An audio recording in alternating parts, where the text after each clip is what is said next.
আসসালামু আলাইকুম। শুরু করছি আর মৃত্যু ভালোবাসি তোকে উপন্যাসের পর্ব ৮। লিখেছেন সালমা চৌধুরী। তানভীর আবিরের একনিষ্ঠ ভক্ত। এক কথায় দুজন দুজনের বেস্ট ফ্রেন্ড।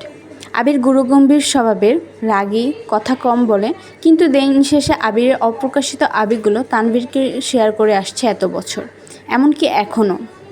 আবিরের থেকেও বেশি তানভীর ভালোবাসে আবিরকে। আবির যদি বলে সারা রাত এক পায়ে দাঁড়িয়ে থাকবি, তানভীর তাই করবে। অবশ্য করবে নাই বা কেন, সে কলেজ লাইফ থেকে রাজনীতি করার ইচ্ছে তানভীরের। পড়াশোনাতে তার বিশেষ আগ্রহ ছিল না। বড় আব্বু এবং আব্বুকেও বলেছে কয়েকবার। তাদের কড়া জবাব, রাজনীতি আমাদের পছন্দ না, এ বাড়িতে কেউ রাজনীতি করবে না। একদিন বাধ্য হয়ে ভাইকে কল করেছে তানভীর।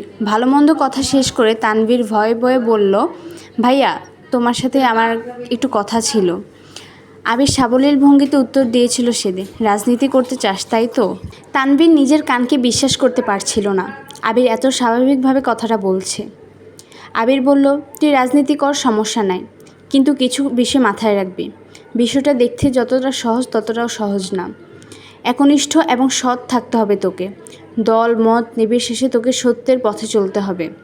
পাঁচাটা স্বভাব যেন না হয়।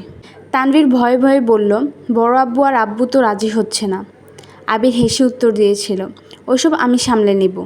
তুই আমায় কথা দে, তুই তোর জায়গায় সৎ থাকবি, আর যে কোনো সমস্যা আমায় শেয়ার করবি। সেদিন খুশিতে তানভীরের চোখ টলমল করেছিল। আবির সামনে থাকলে হয়তো জড়িয়ে কেঁদে দিত। সেদিন ভাইকে কথা দিয়েছে সে সারা জীবন সৎ থাকবে এবং একনিষ্ঠভাবে রাজনীতি করবে। এরপর থেকে রাজনীতি সম্পর্কিত যত ঝামেলা আছে, কি করা দরকার, কোনটা করলে ভালো হবে, সব ভাইয়ের সাথে সিদ্ধান্ত নিয়েছে তানভীর। আজ সে ছাত্রলীগের সহসভাপতি। সবটুকু ক্রেডিট আবিরের। আগামী বছর মেয়র নির্বাচনে নতুন করে সভাপতি করা হবে, তাই তানভীর চেষ্টা করছে যেন এবার সে সভাপতি হতে পারে। তানভীরের রাজনীতির জন্য বাবা চাচার সাথে আবিরের কথা কাটাকাটি সেই শুরু থেকেই। কিন্তু আবিরের এক কথা, তানভীর রাজনীতিই করবে। আজ সন্ধ্যায়ও বাবা চাচার মুখের উপর বলেছিল তানভীরকে কোনো প্রকার বাধা যেন না দেয়া হয়। তানভীরের জীবনে আবির গাছের ন্যায়, যার ছায়ায় তানভীরের অবস্থান। ভাই ছাড়া তানভীর অসহায়। খাওয়া শেষ করে আবির রুমে চলে গেছে। তানভীরও চলে গেছে, কিন্তু বসে আছে মেঘ। সে খাবার টেবিলে সবার আগে এসেছিল, ভেবেছিল ভাইয়ের আগে খেয়ে পালাবে, কিন্তু তার হলো কই। আবিরের জীবনে কেউ আছে, এই কথাটাই মাথায় ঘুরপাক খাচ্ছে অষ্টাদশীর। ভাতের প্লেটে আঙ্গুল ঘুরাচ্ছে আর ভাবছে, আমার ছোট্ট মনটা এভাবে ভেঙে গেল। প্রেমে পড়ার আগে ব্রেকআপ হয়ে গেল। ছি। তৎক্ষণাৎ নিজের মনকে সান্ত্বনা দিচ্ছে, থাক মন খারাপ করিস না, ছেলেটা ভালো না। মনে নেই তোকে ছোটোবেলায় মেরেছিল? আজ তো হিটলার। তোর জীবনে রাজপুত্র আসবে, যার জীবনে রাজ করবি শুধু তুই।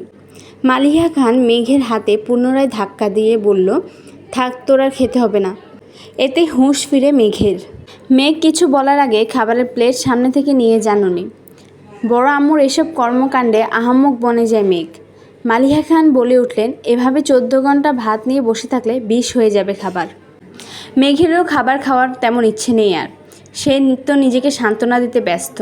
হাতটা ধুয়ে রুমের দিকে যাচ্ছে। মালিহা খান মেঘকে ডেকে আবার বললেন, তোর কি পেট ভরেছে নাকি নতুন করে খাবার দেব তোকে? আর খাবো না, এইটুকু বলে রুমে চলে আসে মেঘ। পড়তেও ইচ্ছে করছে না মেয়েটার, চুপচাপ শুয়ে আছে। চোখ বন্ধ করতেই ভেসে ওঠে আবিরের হাসি। বাইক এনে যখন হাসি মুখে বলেছিল, কথাগুলো কানে ভেসে আসছে। কি সুন্দর করে কথা বলে মানুষটা। তাকানোর ধরন, রাগলে কুচকে ফেলা ঘন ভ্রুগুলো, সবই যেন চোখের সামনে ভাসছে মেঘের। সঙ্গে সঙ্গে চোখ খুলে ফেলে মেঘ। বুক ভেঙে আসে কষ্টে। এই লোক আমার ভাবনায় কেন আসছে বারবার? এই লোক তো অন্য কারো। এই বলে অভিমানে ঘুমিয়ে পড়ে মেঘ। আজ শুক্রবার সকাল থেকে বাড়িতে হইচই শুরু হয়ে গেছে। মিম, আদি আর মেঘ দুষ্টামি আড্ডায় মাতিয়ে তুলছে ড্রয়িং রুম। তিন যা রান্নায় ব্যস্ত। আবির বাড়ি ফিরেছে বলে আবিরের 2 মামা 2 খালা তাদের বাচ্চারা সবাই দেখতে আসবে। মিম আর মেঘের মামা খালাদের বাড়ি থেকেও বেড়াতে আসবে মানুষ। বেশিরভাগ মানুষই চাকরিজীবী, যার ফলে শুক্রবার ছাড়া কারো সময় নেই। ইকবাল খান ব্যস্ত বাজার করা নিয়ে, যখন যা লাগছে উনি ছুটছেন আনার জন্য। তানভীরের সকাল থেকে কোনো খোঁজ নেই। সকালে নাস্তা করে বেরিয়েছে, পার্টি অফিসে কাজ আছে, বিকেলে ফিরবে বলে গেছে। এই জন্য মেঘের কোনো ভয় ডর নেই। আপন মনে আড্ডায় মগ্ন মেয়েটা। হঠাৎ উপরে করিডোর থেকে আবির ডাক দিল মাকে, আম্মু একটু কফি দিতে পারবে? এই বলে রুমে চলে গেল পুনরায়। উত্তর শোনারও প্রয়োজন মনে করেনি সে। মালিহা খান কফি করে মেঘকে ডাক দিলেন, কফিটা আবিরকে দিয়েই তো মা। তৎক্ষণাৎ মেঘের মনে পড়ে গেল গত রাতের কথা। সহসা বলে উঠল, আমি কেন? মিম দিয়ে আসুক। মালিহা খান কিছুটা বিরক্ত নিয়ে বলল, ওরা নিলে ফেলে দিবে, তখন আরেক মুসিবতে পড়ব। বাড়িতে একটু পর মেহমান আসবে, যা না মা। মেঘ আর কথা না বাড়িয়ে ধীর পায়ে হাঁটতে হাঁটতে আবিরের দরজা পর্যন্ত আসলো। গলা শুকিয়ে যাচ্ছে মেঘের, বুকের ভিতর ধুকভুকটা বেড়ে যাচ্ছে, হাত পা কাঁপছে। আস্তে আস্তে দরজা টোকা দিল মেঘ। আবির বলল, দরজা খোলা আছে। কাঁপা কাঁপা হাতে দরজায় ধাক্কা দিল মেঘ। আবির ল্যাপটপে কী যেন করছে, তাকিয়েও দেখল না কে এসেছে। আবির বলল, এখানে রেখে যা। মেঘ হাঁটতে পারছে না, হাত আরও বেশি কাঁপছে এখন, পায়ে একটুকু জোর পাচ্ছে না, ঠায় দাঁড়িয়ে আছে আগের জায়গায়। আবির ল্যাপটপ টেবিলে রেখে মেঘের মুখোমুখি এসে দাঁড়িয়েছে। হাত থেকে কফির কাপটা নিয়ে ড্রেসিং টেবিলের সামনে রাখে। মেঘের সেদিকে কোনো মনোযোগ নেই, তার মস্তিষ্কের প্রতিটা নিউরন ছুটছে এদিক সেদিক। বডি স্প্রের তীব্র ঘ্রাণে হুঁশে ফেরে মেঘ। তার থেকে 1 ফুটের দূরত্বে দাঁড়িয়ে আছে আবির।